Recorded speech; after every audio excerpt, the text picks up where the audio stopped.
Hello বন্ধুরা, আজ আমি বানাবো মায়েদের হাতের মতন মাংসের ঝোল, চিকেনের ঝোল। তার জন্য কেটে নিয়েছি আলু, পেঁয়াজ, টমেটো, আদা, রসুন। ওগুলোকে এক সাইডে রেখে চিকেনটা ধুয়ে কড়াইয়ে তেল দিয়ে আলুটাকে প্রথমে ভেজে নিলাম, নিয়ে তারপরে সব কিছু দিয়ে পেস্ট বানিয়ে নিলাম। একটু পেঁয়াজ কুচো রেখে দিয়েছিলাম, রেখে আগে পেস্টটা করে নিলাম ততক্ষণ।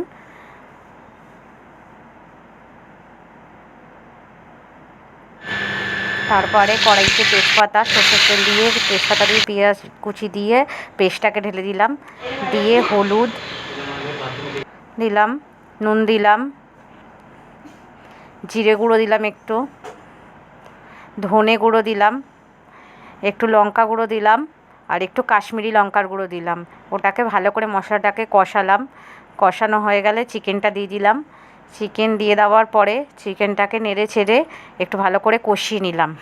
কষিয়ে নেওয়ার পরে চিকেনের মধ্যে আলুগুলোও দিয়ে দিলাম। আলুগুলোও একসাথে নিয়ে কষতে থাকলাম। তারপরে একটু জল দিয়ে পাতলা ঝোলের মতন করে নিলাম। এই হলো আমার আজকের রেসিপি। তোমরা বলো কেমন লাগলো মা কাকিমাদের হাতের মতন মাংসের ঝোল।